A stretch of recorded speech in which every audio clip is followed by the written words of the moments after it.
नमस्कार दोस्तों, स्वागत है आप सभी का आपके अपने YouTube चैनल डाली मौर्य स्टडी पॉइंट में।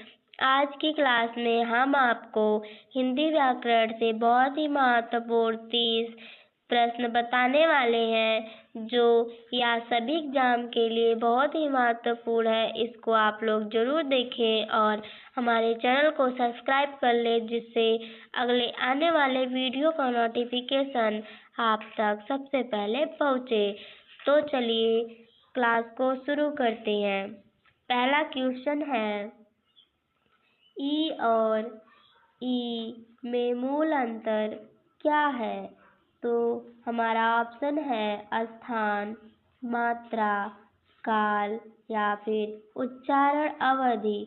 तो इसका करेक्ट आंसर हो जाएगा ऑप्शन बी, उच्चारण अवधि। ई और बड़ी ई में मूल अंतर उच्चारण अवधि से है, क्योंकि छोटी ई ह्रस्व शब्द है और बड़ी ई दीर्घ वर्ण है। तो हमारा अगला क्वेश्चन है, ओष्ठ वर्ण में कौन से हैं? तो हमारा ऑप्शन है क, ख, च, छ, प, फ या फिर ता, था। तो इसका करेक्ट आंसर हो जाएगा ऑप्शन सी, प, फ। ओष्ठ वर्ण में प, फ वर्ण होते हैं। प वर्ण ओष्ठ उच्चारित होते हैं। अगला क्वेश्चन है, घोष ध्वनि की पहचान क्या है? तो हमारा ऑप्शन है बिना कंपन, अधिक वायु, स्वर यंत्र का कंपन या फिर नासिका से। तो इसका करेक्ट आंसर हो जाएगा ऑप्शन सी, स्वर यंत्र को कंपन। घोष ध्वनि की पहचान स्वर यंत्र का कंपन से होता है। घोष में वोकल कॉर्ड्स वाइब्रेट करते हैं। तो अगला क्वेश्चन है, झ किस प्रकार का वर्ण है? हमारा ऑप्शन है अल्प प्राण घोष, महाप्राण घोष, अल्प प्राण अघोष या फिर महाप्राण अघोष। तो इसका करेक्ट आंसर हो जाएगा ऑप्शन बी, महाप्राण घोष। झ महाप्राण घोष प्रकार का वर्ण है। अगला क्वेश्चन है, ला का उच्चारण स्थान क्या है? तो हमारा ऑप्शन है दंत, मूर्धा, तालु या फिर कंठ। तो इसका करेक्ट आंसर हो जाएगा ऑप्शन ए, दंत। ला का उच्चारण स्थान दंत से है। ला दंत ध्वनि निकलती है। अगला क्वेश्चन है,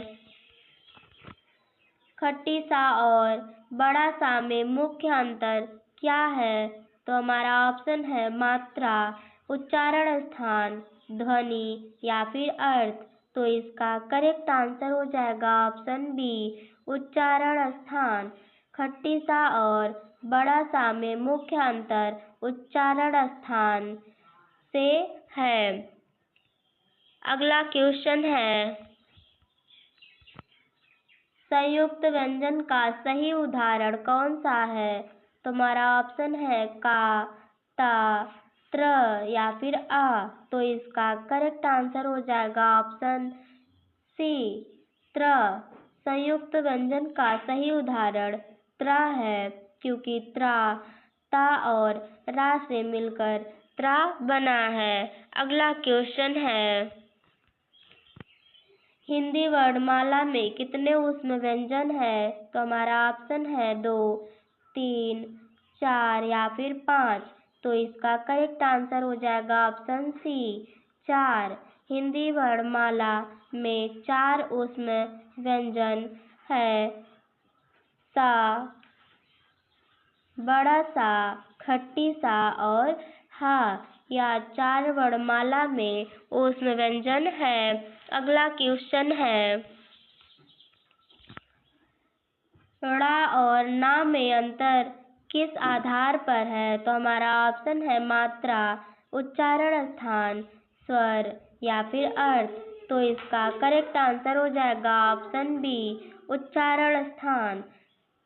ड़ा और ना में अंतर उच्चारण स्थान पर आधारित है। ड़ा मूर्धन्य है और ना दंत है, इसलिए ड़ा और ना में अंतर उच्चारण स्थान पर आधार है। अगला क्वेश्चन है, विसर्ग का प्रयोग सामान्यतः कहाँ होता है? तो हमारा ऑप्शन है शब्द के प्रारंभ में, मध्य में, अंत में या फिर कहीं भी। तो इसका करेक्ट आंसर हो जाएगा ऑप्शन सी, अंत में। विसर्ग का प्रयोग सामान्यतः अंत में होता है। तो हमारा अगला क्वेश्चन है, भक्ति काल की समय सीमा क्या मानी जाती है? तो हमारा ऑप्शन है 1000 से 14, 1315 से 1700 तक, 1700 से 1900 तक या फिर 1900 से अब तक। तो इसका करेक्ट आंसर हो जाएगा ऑप्शन बी, 1300 से 1700 तक। भक्ति काल की समय सीमा 1375 से 1700 तक मानी जाती है। यह मानक समय सीमा है। तो हमारा अगला क्वेश्चन है, निर्गुण भक्ति के प्रमुख कवि कौन है? तो ऑप्शन है सूरदास, तुलसीदास, कबीर या फिर मीरा। तो इसका करेक्ट आंसर हो जाएगा ऑप्शन सी, कबीर। निर्गुण भक्ति के प्रमुख कवि कबीर जी हैं।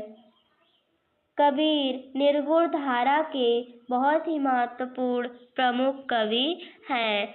तो हम लोग अगले क्वेश्चन की तरफ बढ़ते हैं, रीतिकाल में प्रमुख रस कौन सा था?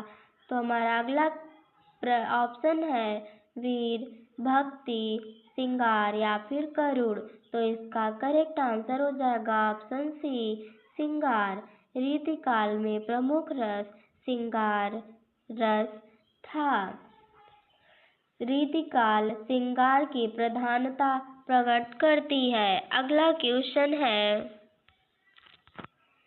भारतेंदु युग को क्या कहा जाता है? तो हमारा ऑप्शन है स्वर्ण युग, नवजागरण युग, अंधकार युग या फिर वीर युग।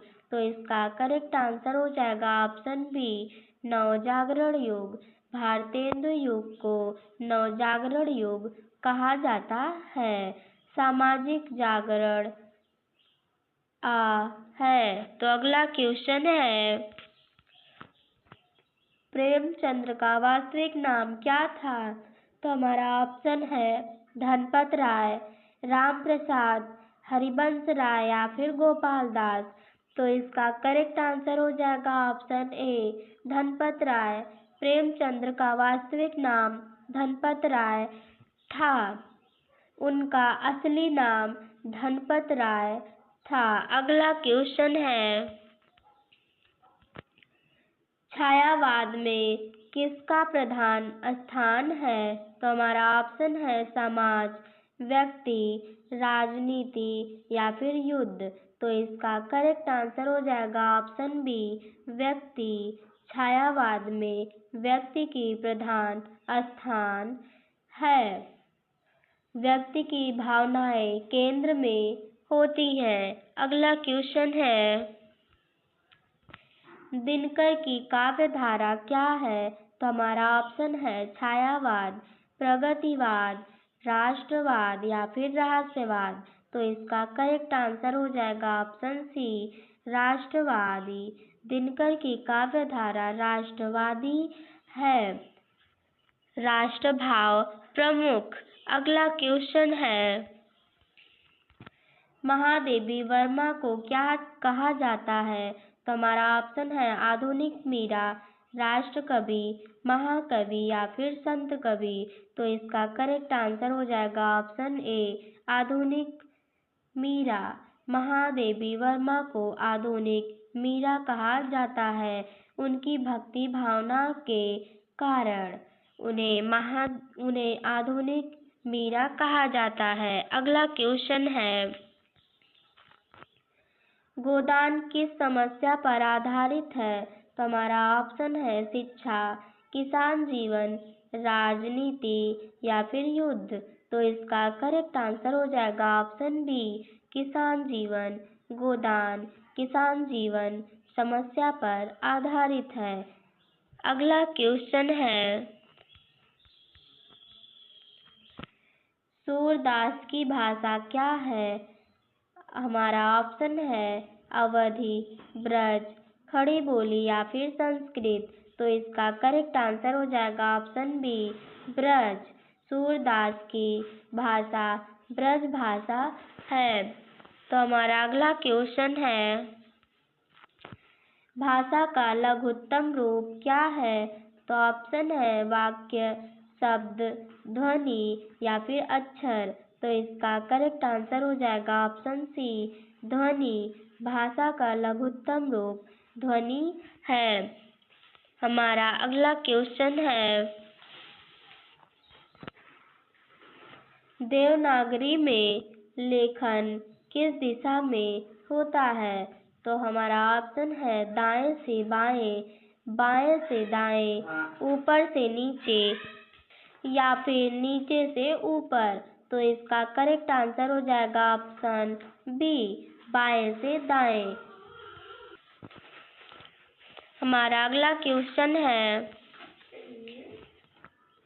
तत्सम शब्द का उदाहरण कौन सा है? तो ऑप्शन है आग, अग्नि, दूध, पानी। तो इसका करेक्ट आंसर हो जाएगा ऑप्शन बी अग्नि। तत्सम शब्द का उदाहरण अग्नि है, जो संस्कृत रूप यथात्मक है। अगला क्वेश्चन है,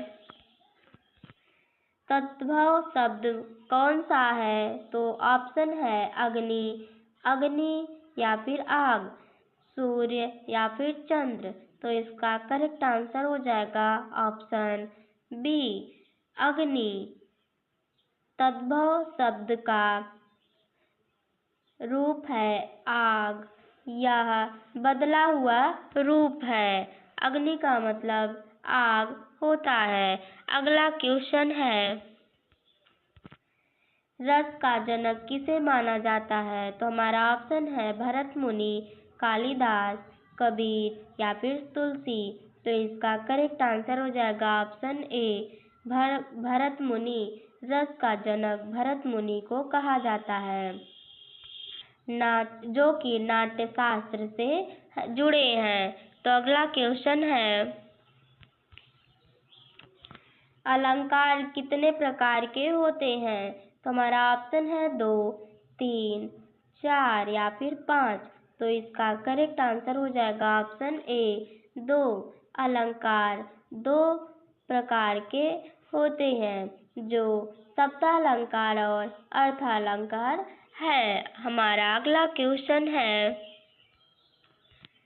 काव्य में रस का क्या स्थान है? तो हमारा ऑप्शन है गौड़, प्रमुख, नहीं या फिर सीमित। तो इसका करेक्ट आंसर हो जाएगा ऑप्शन बी प्रमुख। काव्य में रस का प्रमुख स्थान है। रस काव्य का प्राण है। अगला क्वेश्चन है, रीतिकाल के प्रमुख कवि कौन है? तो हमारा ऑप्शन है कबीर, बिहारी, दिनकर या फिर निराला। तो इसका करेक्ट आंसर हो जाएगा ऑप्शन बी बिहारी। रीतिकाल के प्रमुख कवि बिहारी जी हैं।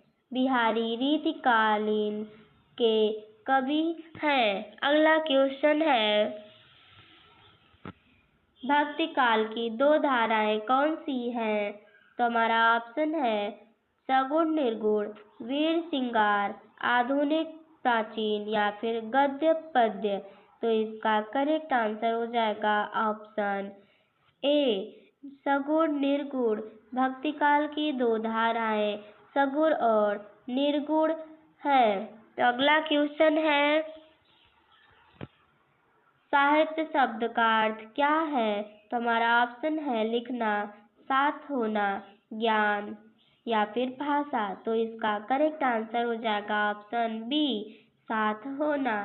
साहित्य शब्द का अर्थ साथ होना है।